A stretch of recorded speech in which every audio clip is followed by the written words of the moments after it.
Nessa aula de hoje, eu vou responder a dúvidas, talvez as suas dúvidas, sobre panificação com fermentação natural.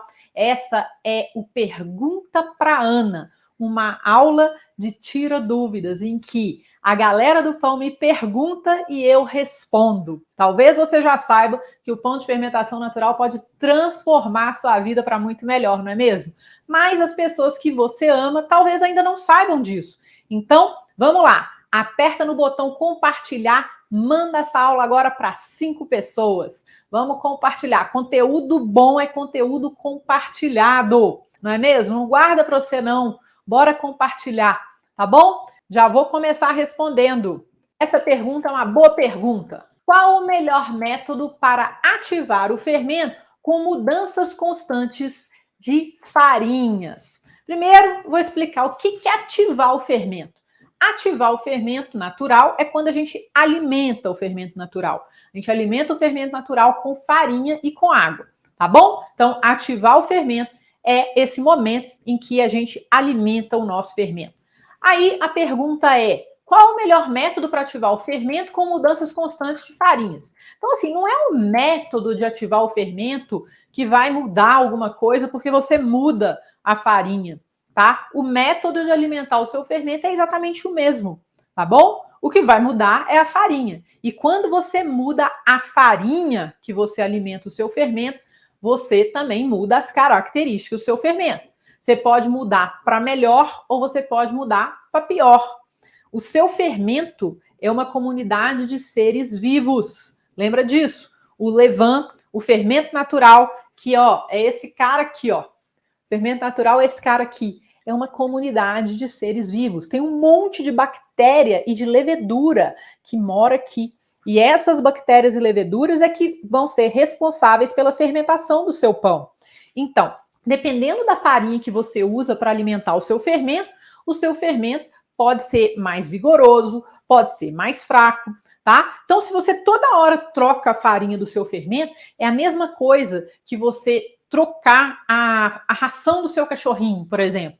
Se você todo dia fica trocando a ração do seu cachorrinho às vezes vai passar mal, às vezes vai engordar, às vezes vai emagrecer, vai ter mais energia, vai ter menos energia. Seu fermento natural funciona da mesma forma. Então, se você encontrar uma farinha fácil aí perto da sua casa, né, e que o seu fermento goste, eu não recomendo você ficar trocando não, tá? Agora, você chegar para mim e falar assim: olha, eu quero fazer um pão que eu quero fazer um fermento 100% integral com esse pão.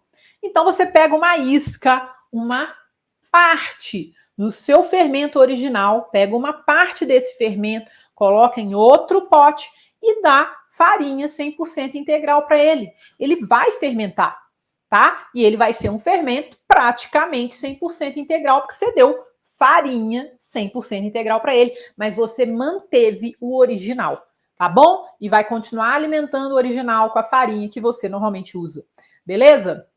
Tá bom? E aí é o seguinte, se você não acha sempre farinha da mesma marca, olha só, você é igual... Vocês vão rir, e pode rir, igual papel higiênico. Quem aqui já ficou sem papel higiênico em casa? Eu já.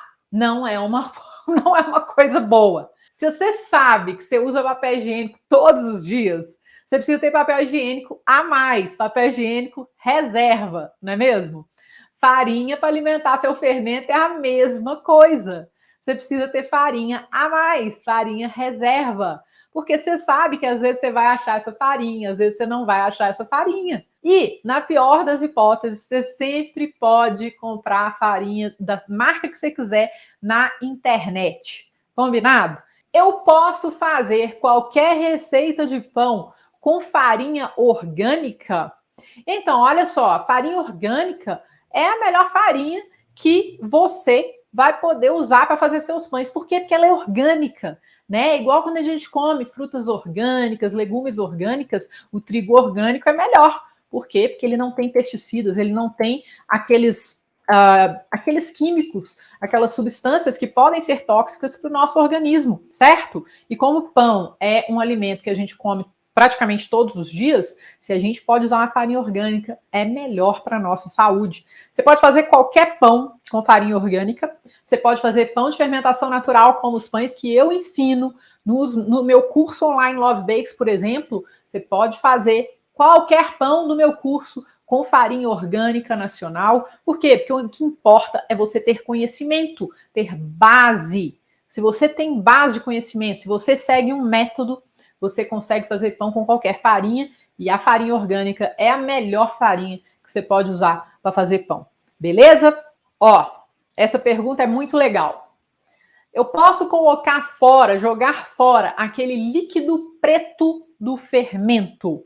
Ah, agora eu vou te mostrar o que que é. Estou aqui com o fermento que, de propósito, tem esse líquido preto. Olha aqui, esse fermento tem um líquido preto em cima dele, tá vendo aqui? Tá vendo esse líquido preto? Esse líquido preto chama RUT, tá? É um nome que identifica o que é essa aguinha preta que forma em cima do fermento. E, na verdade, se eu vou cheirar esse fermento aqui agora, ele tem um cheiro de acetona, um cheiro acético muito forte. E o que esse cheiro indica? Que ele está estragado? Não, ele não está estragado, não.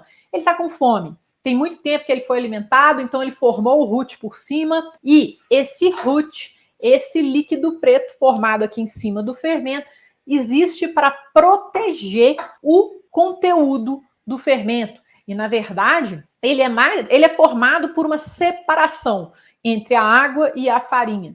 E ele tem muito ácido acético produzido pelas bactérias ácido-láticas que moram no fermento, e por isso que ele tem cheiro de acetona, tá? O que eu faço? Se tem muito tempo que o meu fermento está guardado e formou esse líquido preto está rolando já tem muito tempo, aí eu jogo o líquido preto fora e misturo o fermento e tiro uma parte e faço uma série de ativações, de alimentações em sequência para fortalecer o meu fermento.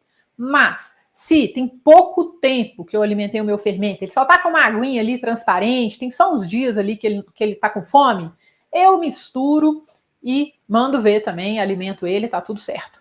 Tá bom? Então depende. Você pode jogar fora, você pode não jogar fora. Mas se você misturar mesmo o líquido estando preto, não tem problema não vai estragar seu fermento não. Ele só não pode ficar com cheiro ruim. Uma coisa é ele ficar com cheiro de acetona, outra coisa é ele ficar com cheiro ruim, cheiro de estragado. Se ele tiver com cheiro de estragado, aí o seu fermento estragou. Então vamos lá, mais uma pergunta. Essa é uma boa pergunta. Olha só. Ana, por que é mais difícil fazer pão integral? Você já teve esse problema? Tipo, se você já faz pães, quando você vai fazer pão com farinha branca, você acha mais fácil, o seu pão fica mais leve, e aí quando você faz pão só com a farinha integral, seu pão fica pesado, fica parecendo um tijolo. Você já passou por isso? O que é mais difícil fazer pão integral? Primeira coisa, normalmente a farinha branca tem um potencial de formação de glúten maior do que a farinha integral. O que significa isso? A farinha branca, quando misturada com a água, forma glúten, e o glúten é uma rede que segura os gases dentro do pão, né? E esse glúten vai ajudar o quê? No crescimento do pão. Se você preparou esse pão com cuidado, com método, né, com conhecimento, a tendência é esse glúten que foi formado pela mistura da farinha branca com a água ajudar na aeração do miolo, né? E o pão vai ter um miolo mais leve. Quando você faz pão com farinha integral, 100% integral, ela já vai ter o quê? Fibra, muito mais fibra do que a farinha branca. Por quê? Porque ela tem casca. A casca do trigo está presente na farinha integral. A gordura está presente na farinha integral, se ela é integral de verdade. E isso vai afetar o quê? A massa do seu pão. Vai afetar a formação de glúten da massa do seu pão. E se você não faz adequações na sua massa, se você não considera isso basicamente, então você vai ter um problema de formação de glúten. E aí, se você tratar a massa feita com farinha integral da mesma forma que você trata a massa feita só com farinha branca, você vai ter problema, tá bom? Então, o que eu recomendo que você faça? Eu recomendo que você comece com farinha branca, fique craque na farinha branca, e aí você vai acrescentando aos poucos a farinha integral na massa do seu pão. Coloca lá 5% de farinha integral, 10% de farinha integral, 15%, até você acostumar a lidar com essa massa de farinha integral. Não sai de 0 para 100, senão você vai ter problema, porque a massa de farinha 100% integral é totalmente diferente da massa de farinha 100% branca. Então, assim, para quem está começando agora, vai com calma. Eu ensino isso para os meus alunos também. E aqui, eu quero falar mais uma coisa sobre o pão 100% integral, tá, gente? Porque isso é um mito também. Ah, o pão 100% integral é o único pão que é bom para a sua saúde. Não necessariamente. Se você tem intestino irritável, né? Se você tem síndrome do intestino irritável, dificuldade de digestão, você comer um pão 100% integral não vai fazer bem para você. Se você não está acostumada a comer pão 100% integral e de um dia para o outro você vai comer pão 100% integral, você também não vai passar muito bem. O seu intestino vai processar esse pão de uma forma que não é muito legal, sabe? Então você vai ter desconforto. Então o que eu recomendo? Eu recomendo que você vá aos poucos. E a fermentação natural já vai fazer muito bem para a sua saúde. Pão feito com fermentação natural, ele vai trazer uma série de benefícios para a sua saúde, mesmo quando ele é feito com farinha branca. E se você agrega um pouco de farinha integral, se você agrega cereais integrais, sementes na massa do seu pão, você vai ter uma série de benefícios nesse pão, mesmo ele não sendo feito 100% com farinha integral. Então lembra, não é só a farinha integral que vai fazer o pão ser saudável. É a forma que ele é preparado, é o tempo de fermentação, é se você sabe realmente fazer o pão com fermento natural, é se você agrega, além de cereais integrais na sua massa, você faz um acompanhamento nutricionalmente saudável do seu pão, né? Se você acompanha o seu pão com alimentos mais saudáveis também, tudo isso vai fazer diferença no seu pão, tá bom? Então lembra disso. Você pode sempre agregar ao pão que você está comendo coisas saudáveis junto com ele, como proteínas, né? Queijos, carne, vegetais, tá bom? Você pode fazer um sanduíche bem saudável, tá bom? Porque o pão vai ser bem saudável também, tá joia? Então vamos lá, vamos continuar. Ana, qual a melhor forma para armazenar farinha em casa? Seria num pote de vidro hermético? Então, vou mostrar para você como que eu armazeno a minha farinha do dia a dia, que tá fácil aqui para eu mostrar para você. Peraí, vou pegar aqui. Olha aqui, ó. Pote de acrílico, de plástico. Ele é mais ou menos hermético. Eu não sei o quão hermético ele é, não. Mas ele é um pote legal, né? Cabe aqui mais de 1 quilo de farinha, né? Eu tenho outro de farinha branca que cabe bastante. E ele fica aqui na bancada da minha cozinha, então eu vou colocando farinha nova nele toda hora. Eu uso essa farinha para alimentar fermento, eu uso para fazer pão no dia a dia. E aí eu tenho caixas, né? No meu quarto do pão, eu tenho caixas em que eu coloco farinha e mantenho também as farinhas dentro do saco plástico ou do saco de papel que elas vêm, né? Então, muitas vezes ela vem num saco de papel e vem envolvida num saco plástico. Então, eu não abro, eu deixo ela fechada num lugar seco, num lugar mais fresco, e aí ela fica lá. Não pode ter contato com umidade, porque a umidade vai passar para a sua farinha e vai mofar a sua farinha. Outra forma que você pode guardar a farinha é no freezer, tá? Ou na geladeira.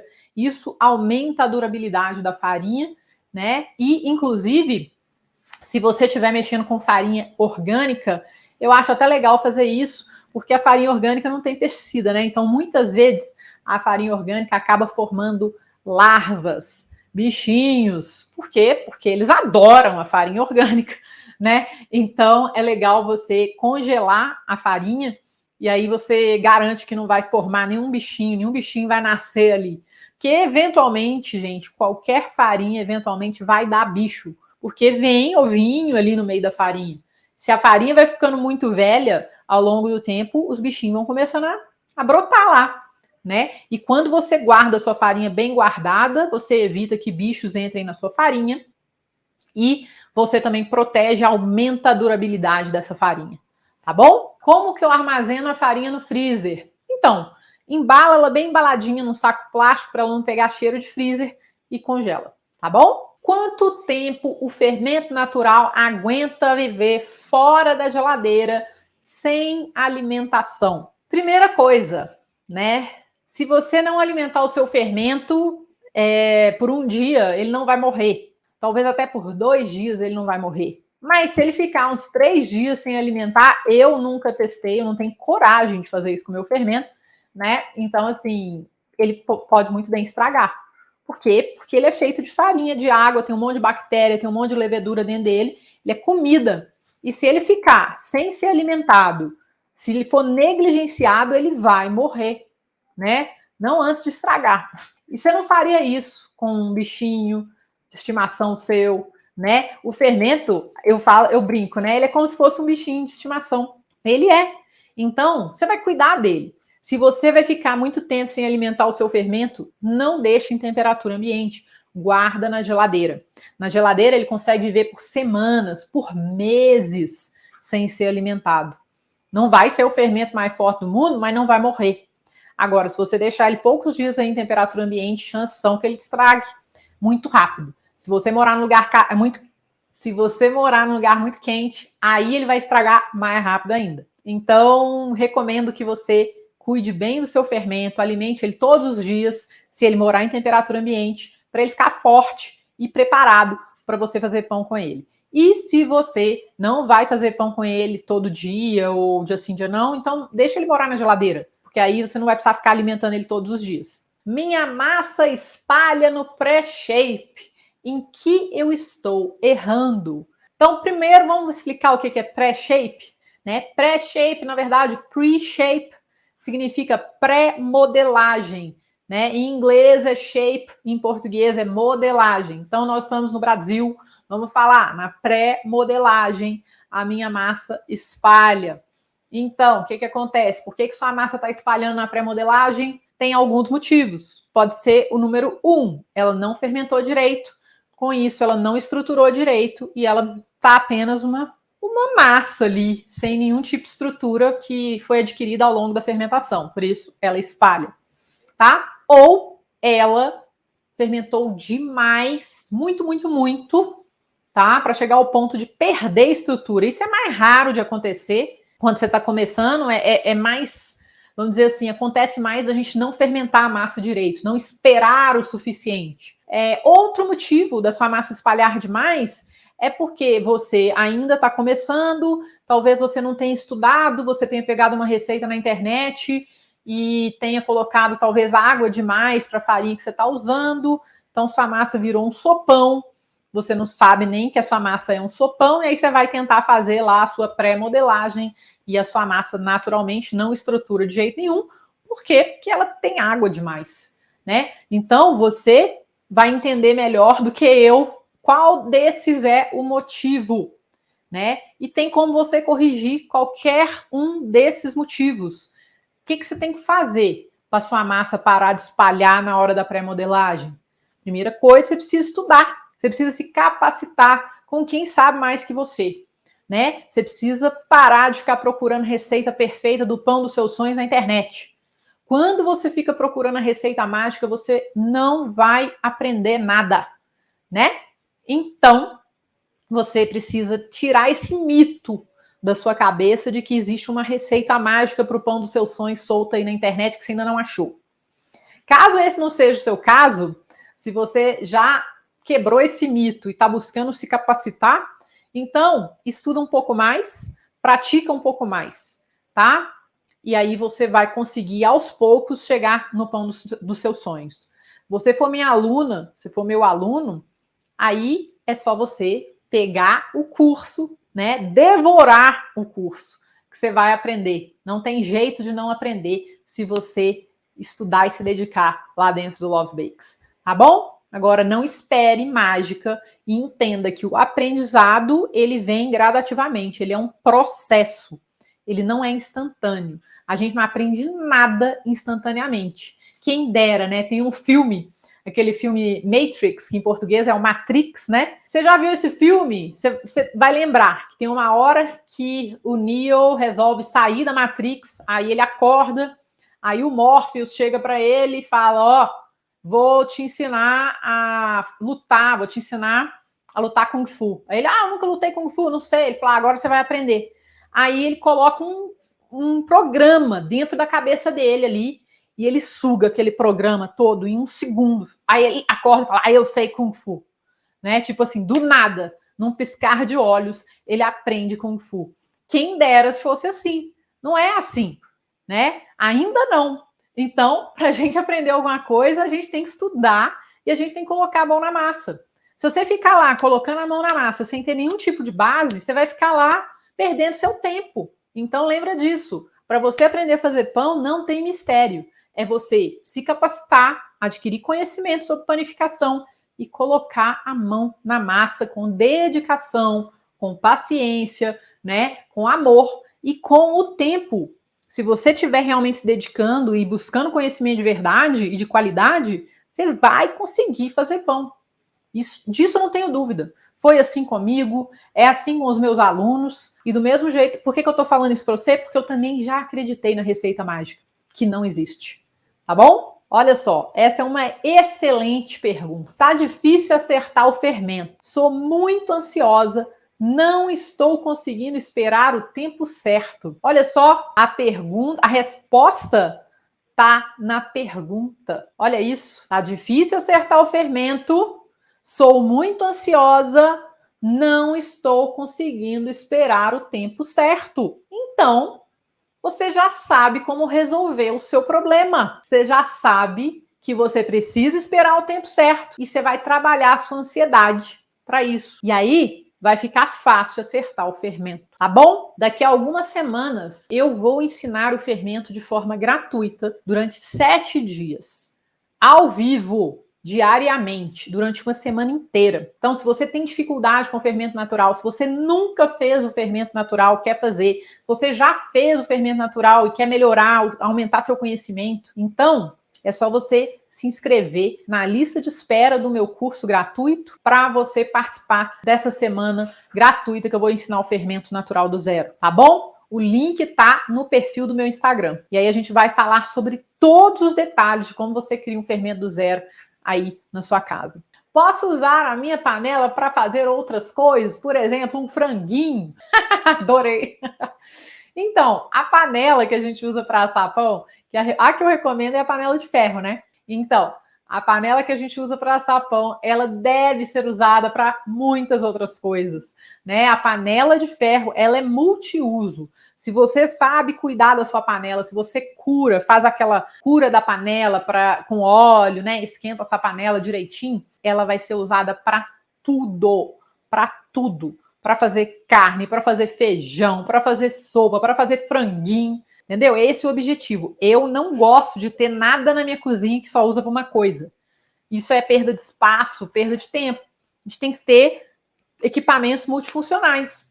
Por isso que é legal fazer pão, porque os equipamentos básicos que a gente precisa fazer pão, a gente usa para tudo. A gente usa forno para tudo, a gente usa balança, uma balancinha para tudo, a gente usa uma bacia para qualquer coisa e a gente usa panela para qualquer coisa, ou forma, a gente usa forma também para assar um monte de outras coisas. Então, fazer pão é massa também, porque você não precisa de equipamentos especiais para isso. E sim, você pode usar sua panela para muitas outras coisas. Tá bom? Como faço para conseguir uma boa pestana? Primeira coisa, você sabe o que é pestana? Vou ver se eu acho uma foto aqui de um pão com pestana para você. Aqui, ó, nessa daqui eu acho que você vai conseguir ver. Aqui você consegue ver um pão com pestana. A pestana é essa aba, essa orelhinha que é formada, tá vendo aí do lado esquerdo desse pão? E ela basicamente é uma aba que levanta quando o pão começa a crescer dentro do forno. E a pestana é indicadora de quê? De que o pão deu certo, basicamente. Por quê? Porque ele teve um bom crescimento, ele tem estrutura suficiente para abrir essa orelhinha. E para a galera que entende de pão, vai falar assim: olha só, esse pão foi bem feito. A pessoa que fez esse pão conseguiu uma pestana, então significa que essa pessoa sabe fazer pão. É uma métrica que gera um pouco de vaidade aí na galera do pão. A pestana é uma métrica, né, de uma galera que mal começou a fazer pão, é uma métrica de vaidade, tá? A galera chega e fala, ai, meu pão não tem pestana. Você acabou de começar a fazer pão. Escuta, você acabou de começar a fazer pão. Não exija a perfeição de você mesmo. Você tem que aprender a fazer pão. Você tem que começar, errar, acertar e eventualmente você vai conseguir fazer pães que criam pestanas, que crescem bem e que mostram para você que você está no caminho certo. Mas antes de chegar nesse pão, você vai precisar aprender. Como que você consegue uma boa pestana? Primeiro, você precisa entender sobre a massa do seu pão. Você precisa entender sobre as bases da fermentação. Como que você prepara um pão adequadamente, como que você cuida do seu fermento. Seu fermento tem que ser forte. E aí, depois que você tem essa base, você vai praticar. Vai praticar bastante. Coloca bastante a mão na massa, repete a mesma receita várias vezes, não fica trocando de receita toda hora. Por isso que eu recomendo que você siga um método, que você siga uma receita que você sabe que funciona, que você faça cursos, né? Por isso que eu também criei o meu curso para poder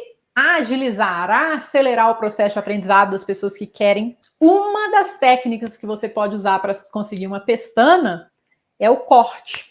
Tá? Vamos falar, visto que você já tenha feito todo o processo corretamente, quando você faz o corte do seu pão corretamente, ele pode favorecer a pestana. Como que é isso? Vou até desenhar para você. Vou pegar aqui. Então vamos lá, ó. Aqui, ó. Eu vou desenhar uma pestana. Tá vendo? Tá vendo a pestana aqui do pão? Então, eu vou engrossar isso aqui. Beleza. Quando eu vou fazer o meu corte, aqui, ó, rente à massa do pão. Olha aqui, ó, tá? Quase paralelo, mais ou menos 20, 30 graus de ângulo. Para quê? Para ele favorecer a formação da pestana. Se eu pego e faço um corte vertical, ele vai danificar a estrutura da minha massa. Ele vai abrir a massa no meio e vai atrapalhar a formação da pestana, tá bom? Então, quando você sabe fazer pão, entende o método, faz tudo adequadamente, aí você pode usar o corte para te ajudar na formação da pestana. Mas não é só o corte, não. Você também precisa assar esse pão da forma adequada.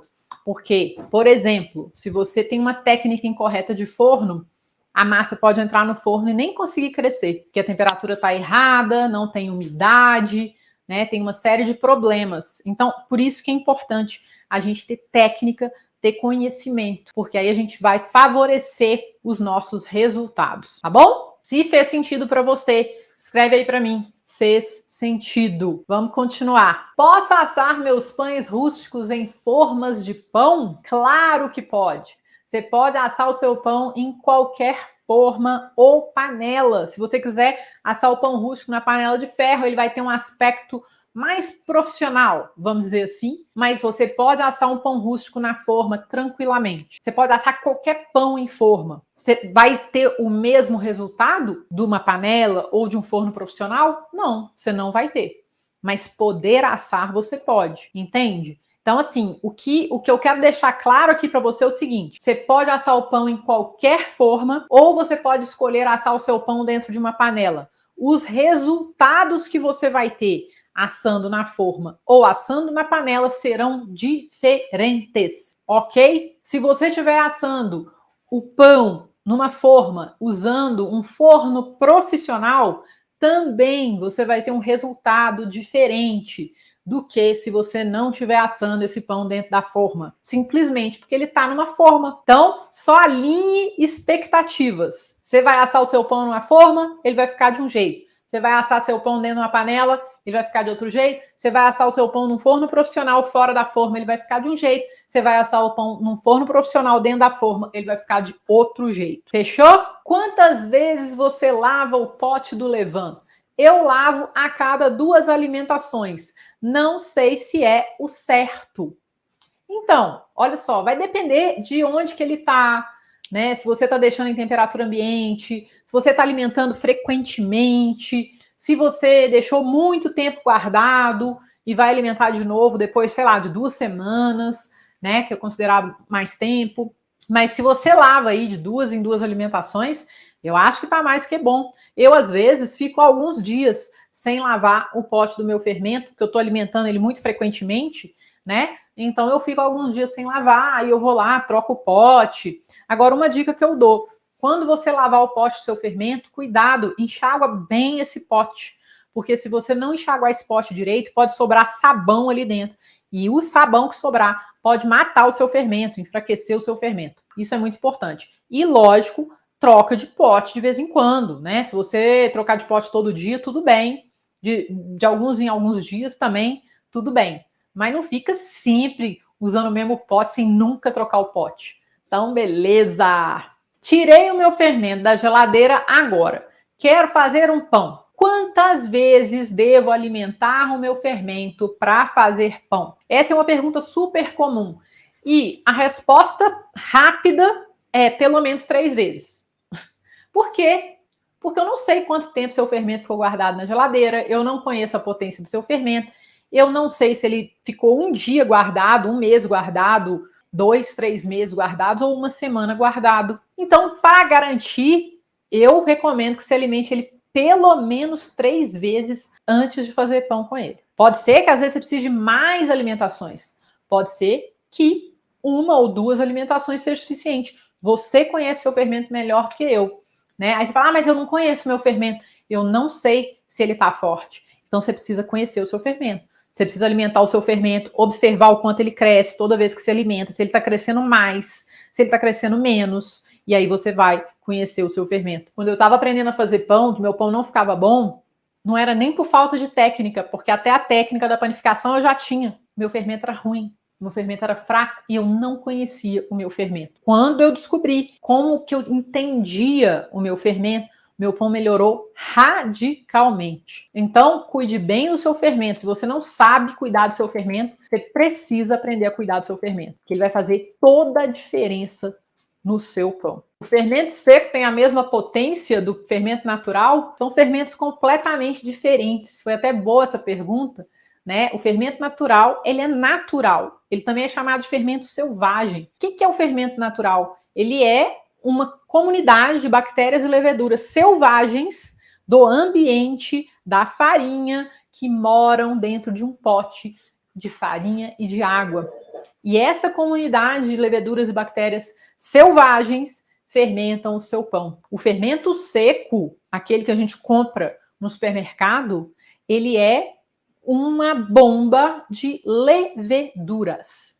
Ele é industrializado e ele basicamente é um concentrado de leveduras. As leveduras vão fazer a massa do pão crescer. Não existem bactérias ali dentro, né? A dominância ali é um tipo de levedura que chama Saccharomyces cerevisiae, ou cerevisiae, eu não sei falar esse nome, não tem problema. O fato é que ele tem uma grande concentração dessas leveduras, então ele faz a massa fermentar muito rápido. Totalmente diferente do fermento natural, que tem menos leveduras e por isso a massa fermenta mais lentamente. E além das leveduras, ela tem bactérias e essas bactérias ajudam a trazer uma série de benefícios, tanto da parte de sabor, de aroma, quanto da parte nutricional. Não dá para comparar. Quais as formas de aquecer o levain na friaca?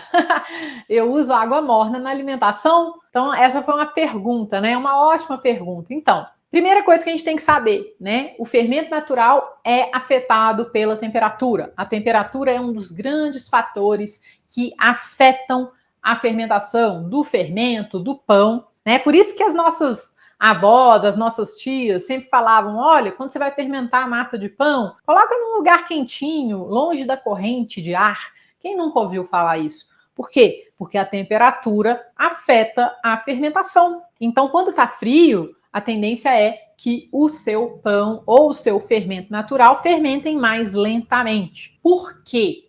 Porque as leveduras selvagens que moram ali dentro ou que estão fermentando a massa do seu pão gostam do quentinho. Como que você faz para o seu fermento ou para sua massa de pão ficarem quentinhos quando está frio? Você precisa colocar num lugar quentinho. Alimentar com água morna é uma coisa que você pode fazer. Mas lembra que quando você alimenta um fermento com água morna, só tem um pouquinho de massa ali naquele pote, essa massa vai esfriar rápido, tá? Nós não estamos falando aqui de uma caixa com 8, 10 quilos de massa. A gente está falando de um potinho com alguns gramas de massa. Ela vai esfriar muito rápido. Então, você precisa colocar o seu fermento ou a sua massa de pão num local aquecido, próximo de uma fonte de calor, tipo um micro-ondas com a luz acesa, um forno com a luz acesa, por um tempo. Cuidado com o seu forno ligado muito tempo, seu forno pode ficar muito quente.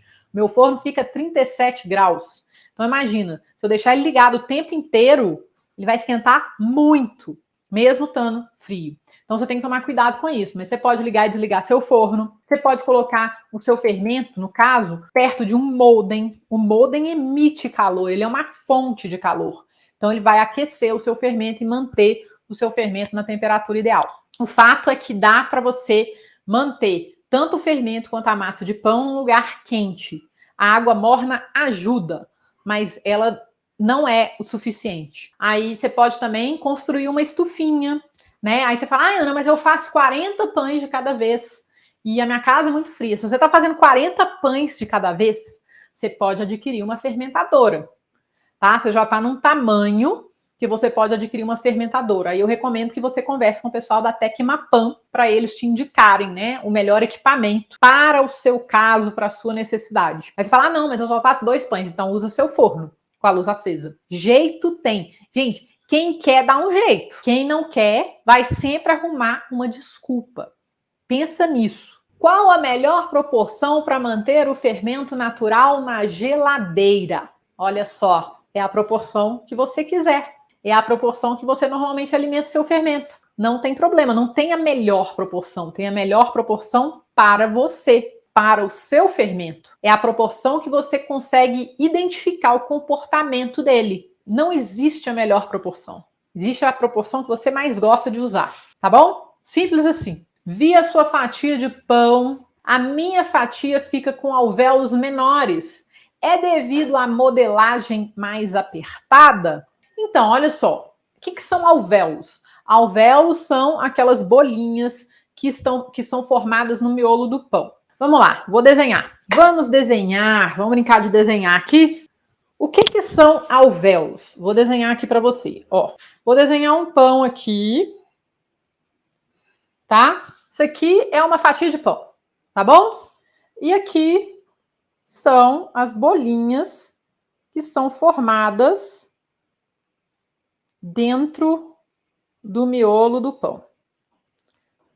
Essas bolinhas aqui são os alvéolos. Cada bolinha dessa aí é um alvéolo. O que acontece? Galera começa a fazer pão, começa a escutar que alvéolo, que o pão tem que ter alvéolo, que se o pão não tiver alvéolo, seu pão não é bom. E aí a gente mal começa um hobby, mal começa a fazer uma coisa que a gente ama, que a gente está se apaixonando e já começa a se cobrar. Fala, meu pão tem alvéolo pequeno, meu pão não forma alvéolo. Eu também já passei por isso, eu tô falando isso porque eu já senti isso na pele, né? Então eu compartilho da sua frustração, da sua preocupação. O fato é, como as pestanas, que são aquela orelhinha que dá na casca do pão quando o pão cresce e que demonstram habilidade e um processo feito corretamente, né, do começo ao fim, os alvéolos também vão indicar a habilidade do padeiro de desenvolver bem uma massa de pão, desde o momento da mistura até a hora que a massa é assada. Quando a galera consegue fazer pães com alvéolos gigantes, aí, cara, aí o povo fala, você é maravilhoso, você é o melhor padeiro do mundo.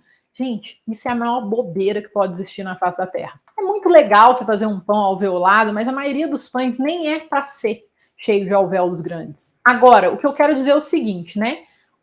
O pão que eu fiz, que essa pessoa viu, falou que tem alvéolos maiores do que os alvéolos do pão dela. Provavelmente, se for o mesmo tipo de pão, porque ela ainda precisa estudar um pouco mais, praticar um pouco mais, acertar o processo dela, né, para os alvéolos do pão dela ficarem mais definidos, né? Não é nem uma questão de tamanho de alvéolo, é uma questão mais de definição de alvéolo. Quando eu comecei a fazer pão, meu pão parecia uma massa inteira, assim, com umas tentativas de bolhas. Aí depois ele passou para uma massa, parecendo uma massa mesmo de cimento, com os buracões, que eu achava que era alvéolo, só que não era. E depois, com o tempo, com o meu aprendizado e com a minha experiência, o miolo do meu pão começou a ter mais definição, né? E os alvéolos começaram a ficar mais definidos, mais uniformes, né? E o pão ficou com alvéolos melhores, vamos dizer assim, né? E o alvéolo, ele vem da fermentação adequada da massa do pão, da estruturação adequada da massa do pão, da manipulação adequada da massa do pão. Tudo isso é conectado. E claro, também a gente tem que assar o pão com a técnica correta, tá? Para a massa conseguir crescer o suficiente no forno, para o miolo também crescer direitinho, né? Expandir. Então, assim, é tudo conectado, né? Não tem só um culpado, não é só a modelagem que vai determinar os alvéolos do seu pão. Inclusive, eu tenho um professor, o Cláudio Perrando, que ele é especialista em alvéolos de pães. Eu fui para o Chile. Ele é alemão, mas ele foi fazer um workshop no Chile uma vez. Eu passei uma semana lá com ele, estudando, porque eu queria entender os mistérios dos alvéolos, né? Junto com ele, que é um dos maiores padeiros do mundo, especialista em pães alveolados. E não existe uma coisa que faz o alvéolo do pão aparecer, ser maior ou menor. São vários fatores que fazem o pão ter mais alvéolos ou não. Inclusive, eu tenho vídeos, né, no meu canal do YouTube que falam, que mostram como que você pode ter o miolo dos seus sonhos. Procura esse vídeo, porque inclusive tem vídeos meus com o Cláudio Perrando, e a gente conversa sobre como que a gente pode ter pães com mais alvéolos. Mas o fato é, uma massa bem fermentada, uma massa bem estruturada, uma massa bem assada, vai ter chances de ter alvéolos maiores. Uma massa bem manipulada também. A modelagem pode influenciar, mas ela não é o único fator que vai fazer o seu pão ter mais ou menos alvéolos. Ela faz parte de uma série de fatores. Qual o tempo ideal da segunda fermentação? Essa pergunta sempre aparece, né? A gente está sempre querendo a resposta ideal para a pergunta. O que é a segunda fermentação? A segunda fermentação vem a partir da hora que a gente modela a massa do pão. Antes da modelagem, primeira fermentação. Depois da modelagem, segunda fermentação, né? Qual o tempo ideal da segunda fermentação? Vai depender de como a sua massa tá, vai depender de como ela foi fermentada na primeira fermentação, vai depender da temperatura ambiente em que essa massa foi colocada para a segunda fermentação, se ela está na geladeira, se ela está no calor, vai depender até da forma que você modela essa massa. Se você faz uma modelagem bem justa, bem apertada, ou se você faz uma modelagem mais leve, mais solta, tá? Vai depender do tamanho dessa massa, vai depender da quantidade de água que tem nessa massa, vai depender da farinha que você está usando nessa massa, ou seja, eu não tenho como responder, não tem como. Aí você vai falar, mas então como é que eu vou saber? O que acontece? Você vai saber o tempo ideal da segunda fermentação, estudando, praticando, anotando o que você faz, repetindo os seus acertos, corrigindo os seus erros, estudando, praticando, anotando o que você faz, repetindo os seus acertos, corrigindo os seus erros, né? Você tem que estudar, praticar, adquirir experiência, repetir, corrigir e vai caminhando, né? É assim que funciona. Tem pessoas que chegam para mim e falam assim: ah, eu fiz o seu curso e não consegui fazer pão. Então você não fez o curso direito. Você não seguiu o método proposto. Você não persistiu. Porque enquanto uma ou outra chega para mim e fala isso, eu tenho milhares que falam: consegui finalmente fazer pão. Meu pão deu certo. Por quê? Porque pegou o método, estudou, praticou, seguiu o que é proposto e persistiu. colocou a mão na massa, não desistiu.